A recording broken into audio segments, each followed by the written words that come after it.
Good morning, everyone. Happy Wednesday. It is 18 days until Christmas.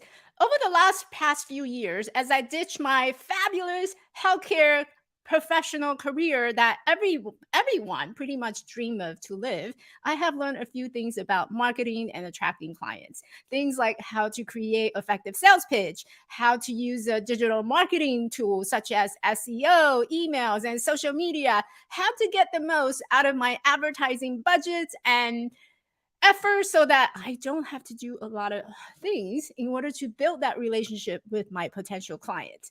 But there's so much more than just getting your name out there. And if you have no business background, then it becomes pretty challenging.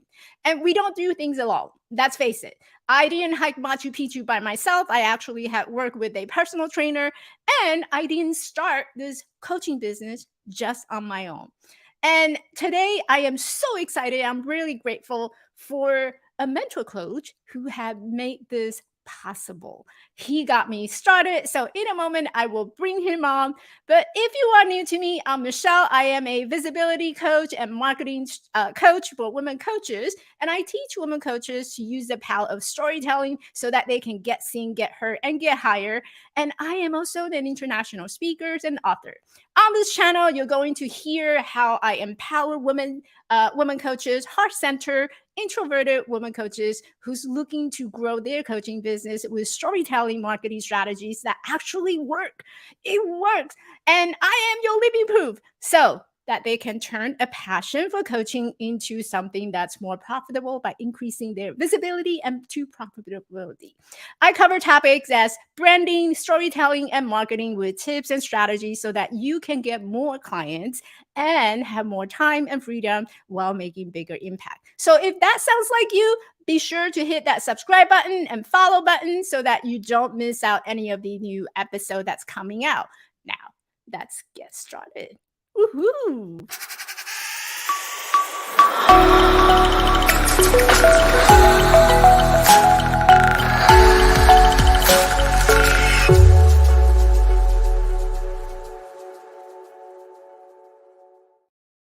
Today, I have Jeffrey St Laurent, who took a leap to launch his full-time coaching business seminar in 2004 after graduating from the Institute of Professional Excellency in Coaching, also aka iPEC, after spending nearly 20 years in fitness industry.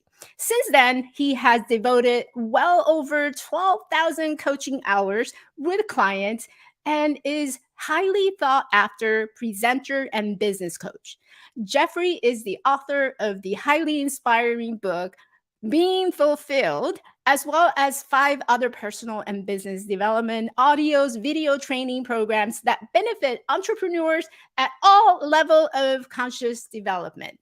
In 2014, Jeff has shifted his focus to help coaches transition into full-time business as he saw a huge need because most coaches are struggling, including myself when I first got out of coaching program. Now, as a mentor coach with his business, sellingcoaching.com, he is dedicated to showing coaches how to structure their coaching business from ground up and getting more comfortable in the skills of selling. So without further ado, please join me with a warm welcome, my mentor coach, Jeffrey St Laurent. Hi, Jeff.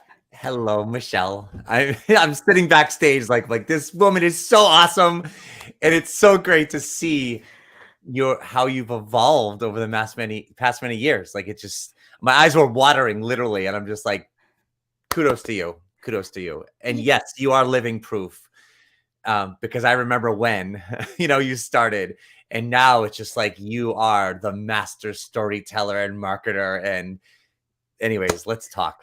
So it's very funny because I follow you on Facebook, and I follow like all this great stuff, your Tuesday live show. You keep it very short and it's very digestible, and so I have watched you and learned so much from you, even though our coaching relationship had kind of develop and evolve over the years.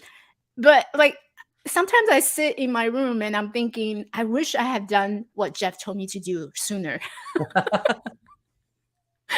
And that include like the way that you teach students how to do the marketing, how to get clients, how to put yourself out there. So I mean, I'm really curious because the whole reason I invited you to the show is because I know you have the strategy, you have the system that works, and so I'm really curious about how you got started in coaching.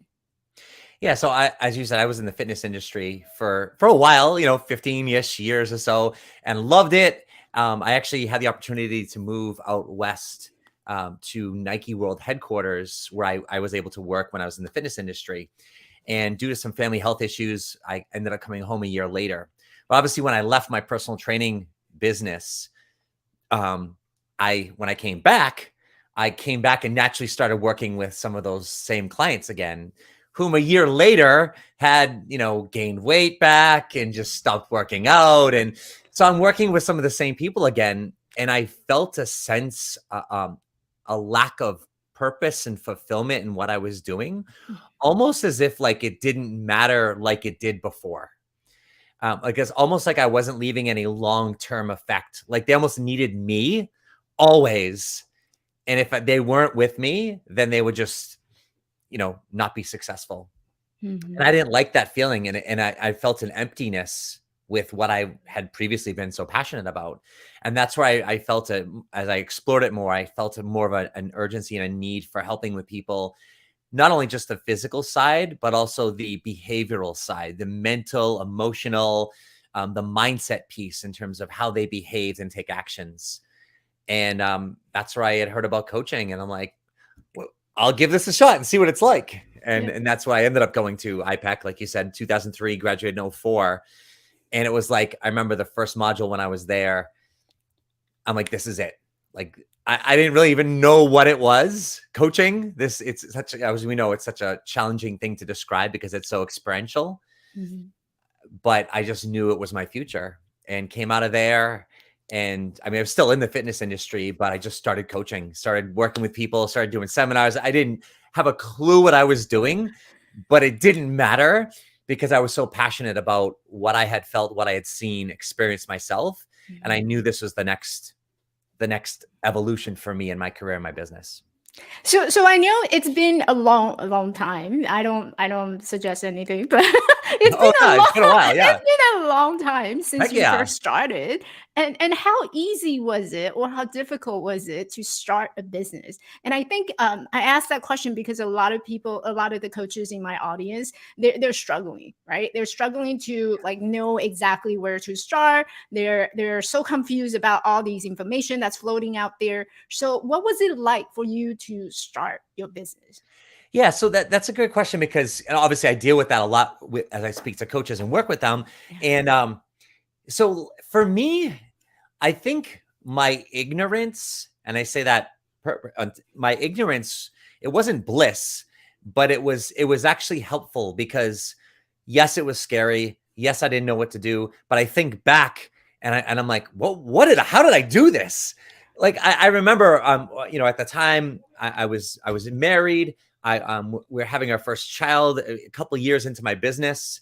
I moved into a home that my expenses were higher than when we moved in that home. My expenses were higher than I had ever even earned in my life, but which is crazy because at the time they were giving out mortgages like just stated income, like, yeah, whatever. And so I put myself in a position that I didn't really understand what I was doing. I just knew that this was the thing. Like coaching was the thing.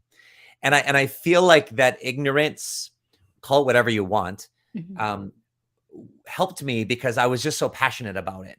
And I look back now and I'm like, oh my gosh, I could have done things so much better. Like you said, I wish I had listened to you. I wish you'd listened to me and and you did listen to me, by the way, just so you know. Maybe not with everything, right? But sometimes that's the path. But I didn't have any of that. And I did have some mentors, but they didn't help me with some of the specifics that I do now. That's why I do a lot of the things I do now is because I look back and I'm going to go, oh, I wish I had this. I wish I could have these questions answered. I wish I knew these things, but I didn't have that. So yes, I started working with mentors and stuff, but right out of the gates, I didn't know. And so it was my sheer, what allowed my success. And I didn't know this back then. I've analyzed it since, obviously, was my sheer willingness and passion for how I could help people through this modality called coaching. Mm-hmm. And it was a genuine, unbridled enthusiasm for what I was doing and passion, combined with an innocence, ignorance, and naivete. And I'll be honest, like that's what it was. That didn't bog me down or didn't get me to overthink. I wasn't on social media. Yes, it was around. It was a while ago, right? 0304, right? It sounds like, oh my gosh, 18, whatever, 19 years ago as of this recording, right? But as of this show. But of course it was around, but I never got too into anything like that. And of course, it's not like it is now, social media wise, where I didn't, of course I overthought. But it was that genuine enthusiasm that just kept me going. And I had my moments, but I also surrounded myself with some people, other people that were not specifically doing what I was doing, some from the community with iPEC, but that when I did question or overthink, I sought them out and they helped me out. They helped keep me on track. Yeah. I think it's really important for that accountability piece. And I think for me, initially, when I first got out, I knew exactly, you know, I didn't want to work on my mindset. Mindset was not something that I needed. I want strategy. I know I need someone to tell me, hey, this is how I did it. This is how you might want to consider doing it. And you were the person who showed me, here's how I did it, and here's a model, and you're welcome to take it, and you're welcome to go with it. And so I'm like I said, I'm forever grateful for the fact that you show me these steps. These are the steps, how you set it up. You take it, you change it, make it better, whatever you want to do with it. And you were there to guide that process for me. And that to me is just very valuable. So I'm curious, because you brought up the time frame in terms of like when you start your coaching business, and social media was not the thing. What have you noticed have been the biggest change in terms of the coaching world, coaching industry, and where do you see yourself in this place? Yeah. So what's interesting is I don't see a change really. Mm-hmm. In other words, yes, it was always there, and it wasn't as popular as it is now. I feel like now there's, and I hate to say there's more of an advantage because I don't know if I really believe that, but I also believe there's a lot more. Let me say, there's a lot more awareness of coaching and what it is: life coaching, health coaching, not just, oh, you're a sports coach or what is that? There's a lot more awareness for the average consumer they've heard of life coaching. I don't think anyone really knows what it is still, as it was back then, right? But like at the end of the day, there's more awareness of it. But at the end of the day, and this is interesting because I just went back to the coaching school, right? I had just gone back actually a couple of weeks ago and redid a mod 1, the first module from when I went, 18 years ago or 19 years ago, and it was the same. And it's interesting you asked this question because the principles were the same. The skill sets were the same. They might have been presented slightly differently.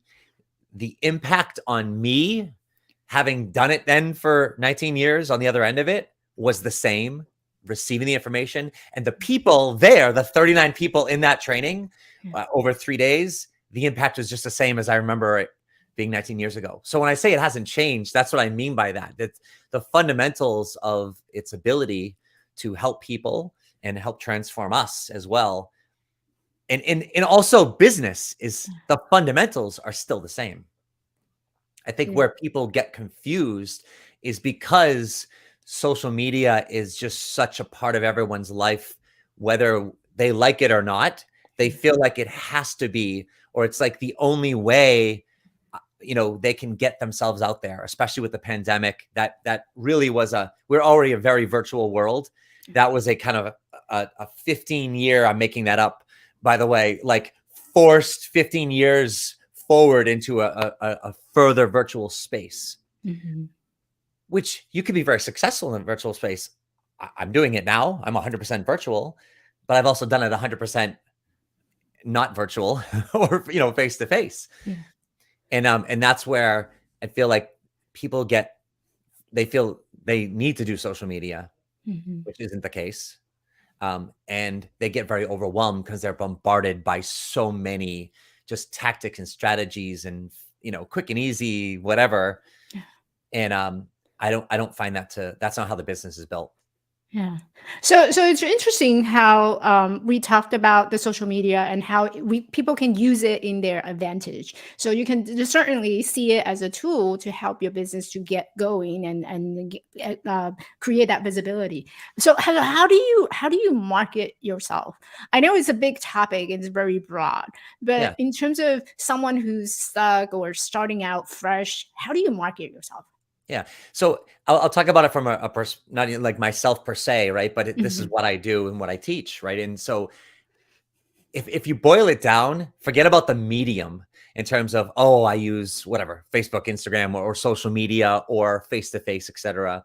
To me, marketing is communication, because the word marketing, a lot of people who aren't entrepreneurs, you know, they come into this world and hear marketing and selling, those two words specifically, and those can be very overwhelming and sound like, oh my gosh, I'm a salesperson or I'm a marketer, and they don't see themselves at all. Never mind an entrepreneur. So I look at it in terms of marketing is communicating, and Mhm. we all doesn't mean we all know how to communicate, but we all communicate whether we like it or not. And so therefore that communication is communicating our message, is communicating our passions, our ideas, our stories. As you know, right, you're a master storyteller, you help with storytelling, right? And that's really where it comes from. It's communicating through stories, and its most important story is our story. And a lot of coaches, entrepreneurs, we tend to not shine the light on our story as being valuable enough, or we think it's about us and we don't want it to be about us. But as you know, Michelle, it's not about us. Your story, my God, I still see it everywhere. But I remember when you told me for the first time when we were on the phone before you hired me, Mhm. I was in tears. I'm like, are you kidding me? And I was excited because I'm like, this story, you know, but whether they have everyone's story is truly amazing. Some feel obviously truly amazing like yours. And some like, even like my own, like I go back, I was always like, there's nothing great about my story. I didn't have anything majorly go on with me or something tragic happen, or like, oh, it was just like my story was my story. Mhm. But when we start to shine light on that and communicate that, what that does is people start to know us, they start to like us, they start to trust us, they start to, through our words, they start to understand themselves better through us. They start to feel understood, which is so huge. That those are all the foundational elements that start building a coaching relationship. If someone's going to hire you, those all those things, and on some level, must be present, along with the value for why they might utilize your services. Mhm. So going back to the marketing piece, is it's starting to communicate with people around what you're doing, your story, what you're looking for, just learning about people. It doesn't have to, you have to get out there and be like, oh, hey, here's my business card, and be like that. But it's telling people what you're passionate about. So go back to like when I started, I told my passion, my naivete and ignorance, if you will. I didn't know how to market and sell. Turns out I did, because I look back now and I'm like, oh, I did. I just wasn't consciously aware of what I was doing. I knew how to sell. Now I understand it I can explain it. I can do it on demand or more consciously. But back then I didn't know what I was doing. Mhm. We're always selling. But what I was doing was, as I was taking this passion about mine, and I was bringing it out to people and saying like, listen, can I ask for your help? Here's what I'm doing. I want to speak more about these topics. Mhm. And do you have any ideas, or could you help me? How would I get out there more? And I asked for help. And Yeah. and sure enough, people, when someone's enthusiastic and passionate about something, people want to help. Not everybody, but some people do. And what I realized over time is that, you know what, not everyone will. Yet all you need is one person to say, sure, tell me a little bit more. And that leads to another dozen people, of one of which says the same and the same and the same. And you multiply that over, here we are 19 years later, and you got yourself something pretty good. Yeah. I But think one of the biggest lessons that I have learned from you is to ask. And you taught me early on how to ask. And I remember, one of our conversation during the session was that I was totally feeling overwhelmed and stressed out because of all the no and naysayers that was happening in my world. And I remember one of the session, I was totally breaking down in tears. I'm like, I can't do this. This is too much for me. And it was just so feeling so defeated and overwhelmed by the fact that I have to go out there and start selling. And for me, it was like your words, your support at that time, it was so valuable. It got me going and thinking, okay, so one little tiny step. I remember it was after a networking event and I was like just crying. I was in my I remember TM. that too. I remember that. I was in my tears because I don't have the time to attend every single networking event in person. I don't have the time to do a lot of things. And I remember you were helping me writing my book. And that was the first thing when you heard my story, you said, Michelle, you need to write a book. And I remember you set me down and you helped me putting a date on the calendar. This is the day that you're going to decide to publish your book and you're going to work backwards. And that's exactly, I remember every single detail of it. And I was trying to you, I'm like, I can't do this, Jeff. But you kept me going. You kept me going and you kept encouraging me, hey, just get out there, put yourself out there, and this is how you do the ask. Just go ahead and ask. And so that was very instrumental for me in my career to get myself started. And I just cannot thank you enough for all the changes and all the impact that you have put inside of me. And you're right, you're completely right about how, there may be a lot of things that had changed over time. The social media, how we're able to do virtual meeting nowadays, but the fundamental hasn't changed. What do you believe is the most essential things for a new coach to have as they're starting out the business? Yeah, so it's not even so much. That's where there's so many things they feel they need, and I felt I needed this too. Like, so I need a website, and I need a social media presence, and I need to get business cards, and I need to get a microphone and a new webcam, and I need to upgrade my computer, and there's all these things that I feel I need, and then there's all these online scheduling programs like Calendly and whatever else out there, and because when we look at the landscape and we are exposed to so many, as coaches, we're exposed to so many other coaches and so many gurus that help coaches because that's our circle. The average person is not exposed to that, right? But because that's our network, right? So we're exposed to this. So we're always clicking and we're seeing, like your website as an example, right? Like in your intro, and right, this is years in the making, but we see all that stuff and we're starting off and we feel like, oh, I've got to get all that stuff. And that's so overwhelming. And we have zero clue where to start, how much it's costing us, things like that.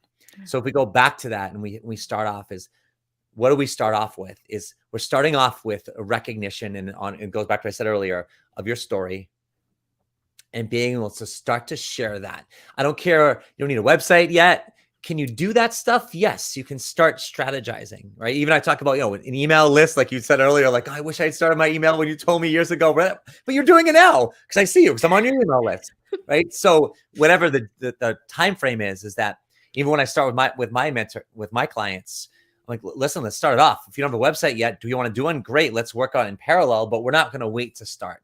So it's taking your message and it's starting to share it and outwardly, not like behind the scenes writing on the computer. Yes, you could start there, but it's utilize things like social media because we have access to that.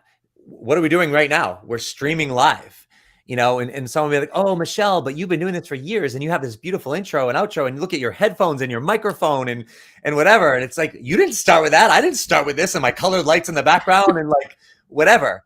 So the point is that you can stream live and you could go live and you could just say, hey, my name's Jeff St Laurent and blah, blah, blah. Tell a story, whether it's your story or what happened to you last night and there's a moral to it, or you ask a question as a coach and you might not know where it goes, or you might not be able to see how you can get clients from it. But you don't have to know any of that right now. Like I told everyone, I didn't know any of that stuff, but stuff started coming to me as I did that. And that's when you can start to figure out like, oh, geez, I don't know what the heck I'm charging. Or, oh, geez, I don't know, what these people are asking me, or I don't know, have any forms, or here's what I need. And then you can start designing it and putting pieces together and asking for help. Yeah. I love that. Beautifully said. Because when I first started out, I didn't know a lot of things. So what I did was you pushed me. You pushed me to go, okay, Michelle, do this and go on live. Do your first video, introduce yourself. And so that's what I did. And I still kept my first video, which totally sucked. Nothing compared to what I'm doing now.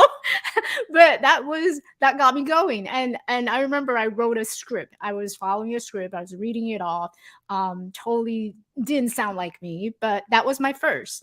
And then I came back to you. I remember. So how do I create this contract? So every single time that you push me out there to do an action, to take an action, I start to come back to you and I start to learn more. How do I do this? How do I charge? How do I create a payment?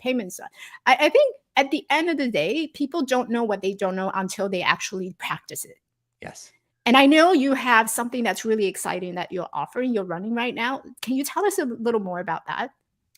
Oh yeah, I mean, I have a 5-month GoPro Elite, I call it, group mentor coaching program, and I run them periodically through the year. Obviously, we're coming up to a new year, so I'll be launching another one, come in January. But so I'm launching that, and I love working one-on-one. I love working in groups, but this group is a great program where it's a good 5 months where we really get a small group of coaches together, no more than 7.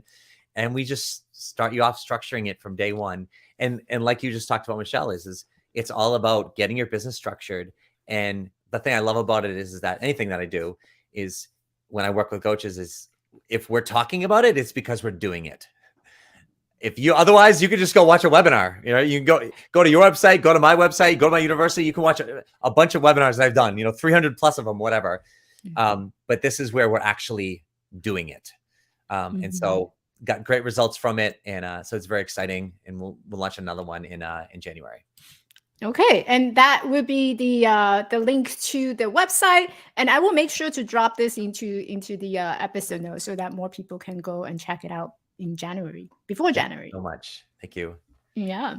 So I wanted to be respectful of your time, and I do have a couple of questions to ask you. Including... I'd spend all day with you, Michelle. So, I have the time, and I would spend all day with you. So this is great. I would too. Like seriously, we have a lot to catch up. But my question is that there's so many coaches out there, and I think the latest data that I found from ICF is that there are over 71,000 coaches worldwide. So it's a very big, gigantic market. So for someone who's coming out fresh and new, who doesn't have a lot of visibility, who doesn't even have the coaching website or whatever, how does one stand out among 71,000 people? And what is the outlook for the new coaches?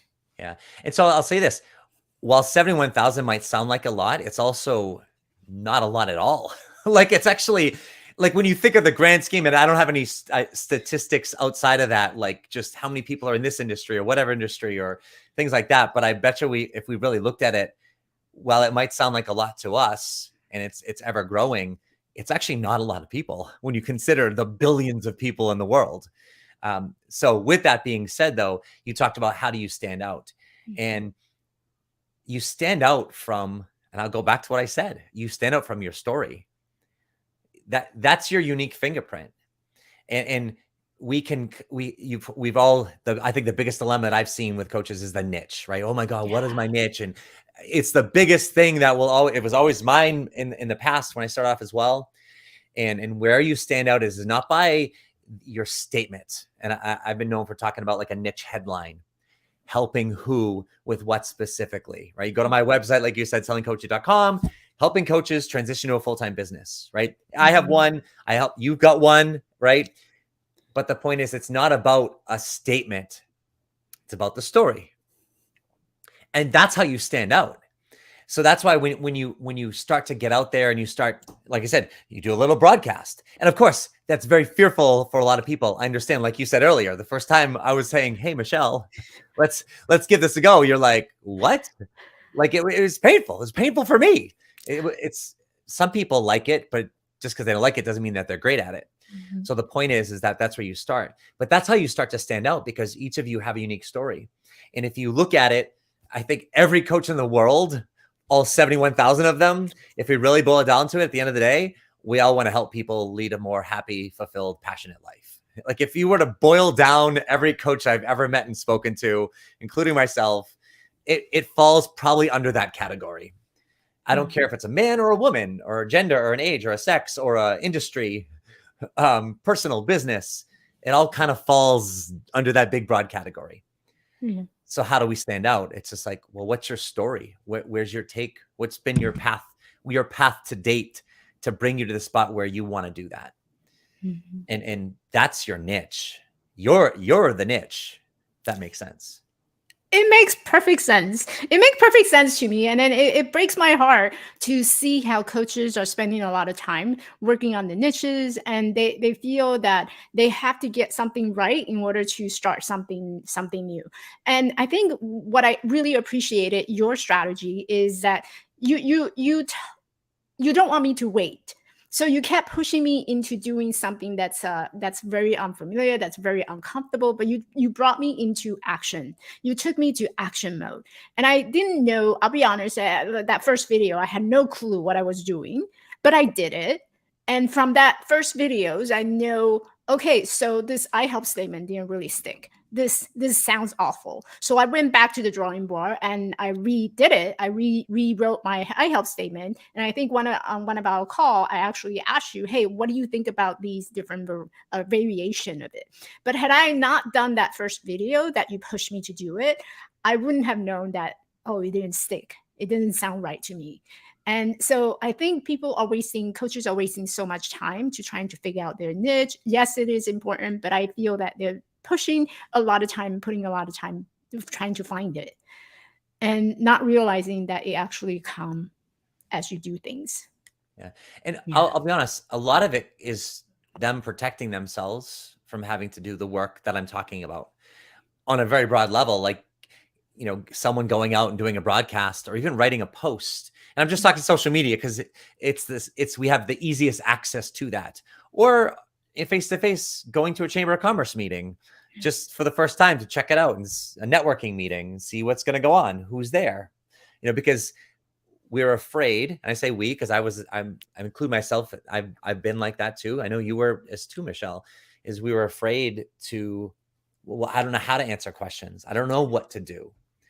But yes, we can know what to do by having a mentor like us, right? They can work with people like us, and we could tell them what to do and how to do it, which can ease anxiety, fear, et cetera, lower that level, but it doesn't ever take it away. The only way they're going to be able to get past that is by doing it. And the people like yourself, like when we work together, why you're such a joy to work with is because I'm like, hey, run through this brick wall. And you're like, sure. all right. And like, no, you don't need a helmet. You're just going to run through, and you're going to get bruised and you're going to get hurt. But like, we're going to fix you up and you're going to heal and you're going to do it again. Yeah. And then we're going to realize it's like, oh, you can go around it or over it, whatever. And so it's those blocks. It's the inner blocks that they have. It's the fears, the assumptions, limiting beliefs, et cetera, that we all know. Mm-hmm. And we all help as a coach other people to overcome. But it's what comes up for us as coaches in this situation. Because the logistics aren't really hard. Yet what makes it hard is what's going on up here. Yeah. And that's it. That's it. Because I have plenty of students, and some take the same information, the same fundamentals like yourself, and they run and they never stop. And they are now. Like this, amazing. And then there's others who have the same information that start and then just keep falling and keep falling and keep going back up. And it's nothing wrong with that. It's their process and their journey. And those that have stayed with me and trusted me enough longer, and I'll work through that with them. At some point, ultimately, when they start running, the only thing that's different is now their timing was really right, or they've worked through enough of the inner blocks that they're able to now do a lot more of it and not feel, I'm not good enough, I'm not worthy, all that stuff that we've all had in our head. Yeah. I think it's really important for coaches to remember too. You hire your mentor coach for a reason, and you gotta trust that process. And it may be very uncomfortable, someone tell you to do something, but if you were to just trust that process, and it is also important to like really find the mentor coach that really align with you. And there's so many of us that's out there, and so find one that really resonate with you, feel connected to that person, and just try it out. Go and explore. Everyone's free offers. There's a lot of free offer. There's a lot of group coaching that you can tap into, and find a mentor who can really help you and make a difference in your world. And like you did for me. Thank you, Michelle. And I did for myself. I've had my mentors, people along the way. There's no way I would be able to do the things that I've done if I didn't ask for help and hire help along the way, and it's coaching, but it's also like the mentor coaching is a big deal. And I think that's a big distinction because like yes, coaches, every coach needs a coach. Absolutely. Yeah. But also, we also require mentor coaches or people that have been there and done that can understand who we are and what we want, and then help tell me what to do. Like, I need to be told what to do. I do too. Right? We all need to be told what to do. We can figure it out sometimes ourselves, but and there's stuff out there that tells us what to do. But oftentimes, especially if it's virtual based or recorded based, sometimes it gets to a point where it's like, well, how does this apply to me? That's where a lot of questions come in. And that's where we need that specific guidance. It's important. Yeah. I want to thank you so much for your time. Can you tell us, besides your website, where else can we find you? You know what? Selling coaching is the best way to go, because the other place where I hang out is I have a great Facebook group, Selling Coaching as well. So right at the top of my homepage at sellingcoaching.com, there's a link to my Facebook group if you want to join that community where you have a little bit more activity. Look at you with all their links, like just ready to go. I'm ready to go. You're awesome. But yeah, even right at the top of sellingcoaching.com, there's a link right there, which takes you there. So that's where I hang out. And then obviously when you're at the website right there, I've got a great resource. If you enter your name and email, that puts you into my community, which, like you do, Michelle, I send emails every week and I just communicate what I'm doing. So. Yeah. And I receive them. They're great emails. They're great emails. I learned a lot from you just reading your emails. These are the email swipe I teach my students. Email swipe. Right. Yeah. Yep. Absolutely. Yep. And your GoPro Elite would be happening in January. Is that correct? Yeah, but even if they're watching this later on, when they go to that link, they can enter the name and email. That puts them in a priority list, anyways. That will notify them when I'm running the next program. Perfect. Yeah. Perfect. Any last word before I put you back to the backstage? Yeah, I would just say, just trust yourself. Even when it feels like, you can't trust yourself, you got to go back to your passion for why you're doing this in the first place. And if you can always ground yourself in that and ground yourself in the value of your story and just get up enough courage to start just with something to get out there. It all builds from that. Yeah, I love that. And there's always us. We're always available. And there's always us, of course. Yes. Yes. Thank you so much, Jeff. See, I taught you how to ask because you ask. You're like, well, you could always hire us. You could always hire us. I love that, We're Michelle. here. It's great. Yeah. Never leave a live stream without a call to action. I love Absolutely. That's right. So thank you for having me on, Michelle. It's an honor. Thank you so much for being here. I am, like I said, forever grateful for you. Yeah. Thank you. Thank you. All right. All right, everyone. Hopefully you have walked away with some really, really tangible strategies to think about where you want to move forward in January. And if you haven't already done so, please just sit down and not even to plan ahead. Just give yourself that moment to think about, where do I want my coaching business be? And what is that first thing that I would need to make a movement? Maybe it's just for you to get up and say, you know what, today is my day off and I am going to graciously give myself the permission to take a day off. It could be just that. So it doesn't have to be, I got to do all of them, because you are running a marathon, not a sprint. So hopefully you found this information helpful, and please welcome and join me again next week for another really great episode. And I will see you in the next one. Bye.